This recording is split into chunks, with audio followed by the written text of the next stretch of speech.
नमस्कार विद्यार्थी मित्रांनो, मी प्रतीक उडतकर। या अगोदरच्या पाठमध्ये आपण क्रेमर रूल नुसार जे गणित पाहिले, आता आज आपण सराव संच 1.4 मधलं पहिलं गणित पाहणार आहोत। ते आहे एक सामायिक समीकरणे सोडवा। हे थोडं लॉंग पद्धत नाही आणि परीक्षेत 4 गणितांपैकी एक परीक्षेत उतरते। तर विद्यार्थी मित्रांनो पहा, आपलं गणित आहे 2 याला छेद x - 3 याला छेद y बरोबर किती 15 कॉमा आणि 8 याला छेद x अधिक 5 याला छेद y बरोबर 77। आता याच्यात आपण समीकरण 1 याला समीकरण 1 नाव देऊन देऊ आणि जे दुसरं समीकरण आहे त्याला समीकरण 2। आता विद्यार्थी मित्रांनो, गणित अंश आणि छेदात आहे। गणित कशात आहे? अंश आणि छेदात आहे। आपल्याला ते एक रेषीय करणं आहे। मग काय करायचं? अशा वेळेस समीकरण 1 व समीकरण 2 मध्ये समीकरण 1 व समीकरण 2 मध्ये आपल्याला काय करावं लागते? आता छेदात काय आहे आणि छेदात काय? जेव्हा हे चलपद असतात छेदात, तेव्हा आपल्याला ते लावणं असते। म्हणजे उदाहरणार्थ आपण तयार करू शकतो m आणि n च्या किमती ठेवू शकतो। समीकरण 1 आणि समीकरण 2 मध्ये काय ठेवू शकतो? m आणि n च्या किमती। म्हणजेच 1 याला छेद x च्या जागेवर काय ठेवावं लागतं आपल्याला? m आणि 1 याला छेद y च्या जागेवर काय ठेवावं लागते? n ठेवू। मग आपण यानुसार जर किमती ठेवल्या तर आपण एक रेषीय समीकरण तयार करू शकतो। मग विद्यार्थी मित्रांनो, 2 याला छेद x आहे, जो छेदातला x आहे तो फक्त 2 ने वर अंशाने लावून टाका। म्हणजे काय होईल? समीकरण 2 m लावून टाकला दिले म्हणजे 2m वजा 3 ले y च्या जागेवर काय ठेवणार? m म्हणजे 3m बरोबर किती? 15। हे नवीन समीकरण बनलं आपलं किती? 3। आणि तसंच सेम तिकडे 8 ले काय लावायचं? x च्या जागेवर काय ठेवणार आपण? m अधिक 5 च्या जागेवर काय ठेवणार? n बरोबर किती? 77। आता विद्यार्थी मित्रांनो, आपले एक रेषीय समीकरण तयार झाले। आता यानुसार आता जे सुरुवातचं पद आहे इथे किती आहे? 2 आणि इथे किती आहे? 8। मी 3 ला 5 बनवू शकतच नाही, कारण 3 च्या बळात 5 येत नाही। म्हणून या 2 ला 8 आणू शकतो। कधी? या 2 ला 8 कधी आणू शकतो मी? 2 ला 8 कधी आणू शकतो? जेव्हा मी 2 ला किती न गुणेन? 2 च्या बळात किती नंबरले 8? 4 नंबरले। म्हणजे मी समीकरण 3 ला किती न गुणू? 4। मग इथे लिहू समीकरण 3 ला किती ने गुणू? 4 ने। समीकरण 3 ला किती ने गुणू? 4 ने गुणू।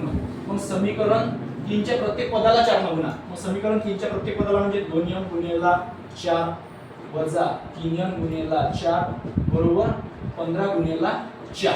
आता विद्यार्थी मित्रांनो, याला प्रत्येक पदाला गुणल्यावर आपल्याला नवीन समीकरण मिळणार।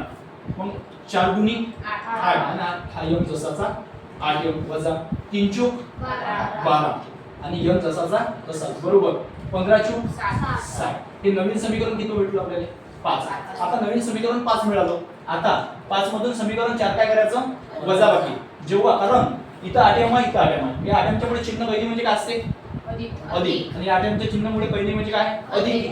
आता दोन्ही अधिक आहे, अशा वेळेस मी बेरीज नाही करू शकत। अशा वेळेस बेरीज करू शकणार नाही, कारण मला जर वजाबाकी करायची असेल तेव्हा चिन्ह पलटतील। मग समीकरण इथं लिहायचं समीकरण 5 वजा समीकरण 4। म्हणजे आपल्या विद्यार्थी मित्रांनो, समीकरण 5 मधून काय करणार? समीकरण 4 वजा करणार। मग समीकरण 5 काय आपल्याजवळ? 8m वजा 12n बरोबर किती आहे? 60। आणि त्याच्यातून समीकरण किती वजा करणार आहे? 4। समीकरण 4 काय आपल्याजवळ? 8m अधिक 5n बरोबर 77। आता पहा विद्यार्थी मित्रांनो, हे 77 ठीक आहे। आता जेव्हा भी गणितात वजाबाकी राहील तेव्हा चिन्ह पलटतील। अधिकचं वजा आलं, की अधिकचं वजा आलं आणि 77 वजा, कारण प्रत्येकाचं चिन्ह पलटते। हे पेशल गणितातलं वजा आहे, पण 8m हा प्लस मध्ये मायनस झाला, अधिक 5 त्याच्या खाली वजा आलं आणि 77 अधिक त्याच्या खाली काय झालं? वजा। प्रत्येकाचे चिन्ह पलटायचे। मग अधिक 8m वजा 8m हे काय झाले? क्रॉस मध्ये पलटले। विरुद्ध असतात ते कटतात, सारखे असतात। आता याचं वजा आहे, याचं वजा मायनस मायनस प्लस 12n आणि 5n किती झाले? 17। 12 आणि 5 17। 17n, पण मोठी संख्या 12 आहे की 5 आहे? 12। याच्या पुढे चिन्ह काय? वजा 17 बरोबर। आणि 60 मधून 77 जातात काय? नाही जात। 77 मधून 60 गेले, किती राहिले? 17 वजा 17। मी याच्यावरून यांची किंमत काढू शकतो। म्हणून n बरोबर वजा 17 त्याच्या जागेवर छेदात जातील मायनस 17। मग आता वजा वजा कटली म्हणजे 17 एक n ची किंमत किती आली? 1। आपल्याला पाहता n ची किंमत मिळाली। आपण गणितात काय वापरला? m आणि n वापरला आहे। n ची किंमत मिळाली किती? 1। आता आपल्याला कशाची किंमत मिळवायची आहे? m ची।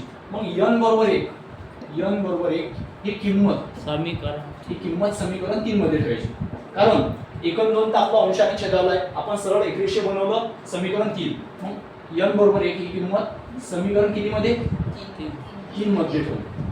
मग विद्यार्थी मित्रांनो समीकरण 3 काय सांगा. समीकरण 3 काय आपल्या जवळ 2m वजा 3n बरोबर 15. आता हे समीकरण आहे आपल्याजवळ 3. आता कशाची किंमत ठेवावी लागते आपल्याला यांची किंमत किती आहे 1. मग 2m जसाचा तसाच वजा 2m जसा तसा वजा 3 आणि यांची किंमत ही 59 टाका बरोबर किती 15. मग 2m जसेचे तसेच वजा इथं आपसात गुणाकार होत असते 3 1 3 बरोबर किती 15. मग 2m बरोबर जे चलपद लागेल असते बरोबर काढायच्या बाजूने वजा 3 कारण संख्याच्या बाजूने संख्या चलपद बाजूने काढलं वजा 3 तिकडून गेल्यावर काय होईल अधिक 3 म्हणजेच 2m बरोबर 15 3 किती 18. याच्यावरून विद्यार्थी मित्रांनो m ची किंमत काढू शकतो. m बरोबर 18/2 2 भाग तुटते 18 आले बे 9 म्हणजे m ची किंमत किती आली 9. m ची किंमत किती आली 9. हा विद्यार्थी मित्रांनो m ची किंमत 1 आणि m ची किंमत 9. पण नुसतं इथं गणित झालं नाही. आता आपल्याला परंतु ठेवावं लागतं कारण आपण चलपद एक रेषीय बनवण्यासाठी m आणि n चा वापर केला. आता आपल्याला ते करणं आहे कारण हे गणित परीक्षेत बोर्ड एसएससी बोर्डच्या परीक्षेमध्ये अंकास ठेवले असते. एक गणित 4 पैकी उत्तरते. मग विद्यार्थी मित्रांनो आपण m आणि n च्या किमती काढल्या परंतु इथपर्यंत आपल्याला समजलं नाही याच्या पुढे बी गणित राहिलं आपलं बाकी. मग आता परंतु इथे लिहायचं म्हणून परंतु 1 यालाछेद x बरोबर m आणि 1 यालाछेद y बरोबर n ठेवून मग आता आपण नंतर ज्याचा वापर केला m आणि n च्या किमती आपल्याला निघल्या. मग आता त्याच्याच किमती ठेवण्यात आपल्याला 1 यालाछेद इथून 2 भाग करून घ्यायचे 1 यालाछेद x बरोबर m ची किंमत जी आली ते ठेवायची आणि 1 यालाछेद y बरोबर m. मग आलेल्या किमती याच्यात ठेवा फक्त 1 यालाछेद x बरोबर m ची किंमत किती आली 9. m ची किंमत 9 आली. याच्या खाली काही नसते म्हणजे 1. तसंच इकडे 1 यालाछेद y बरोबर n ची किंमत किती आली विद्यार्थी मित्रांनो 1. मग आता बघा आपल्याला याच्यावरून x आणि y च्या किमती मिळतील. मग आता 9 ला विरुद्ध काय मग असा तिरपा गुणाकार करायचा 9 गुणिले x बरोबर 1 ला विरुद्ध काय 1 1 न जर 1 ला गुणलं तर उत्तर 1च असते.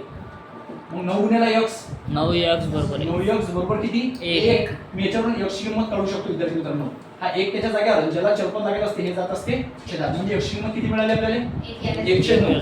तसंच इथं पण 1 च्या खाली असते म्हणजे 1 असते कारण प्रत्येक नैसर्गिक संख्येच्या छेदस्थानी 1 असते.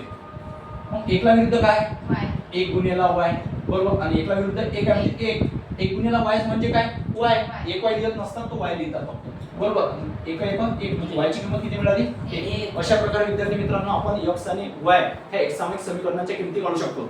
अशा प्रकारे तुम्हाला जर आणखी नवनवीन व्हिडिओ लागले तर आपल्या युवराज कोचिंग क्लासेस या चॅनलला सबस्क्राइब करा जेणेकरून तुम्हाला नवनवीन व्हिडिओ पाहायला मिळतील. धन्यवाद.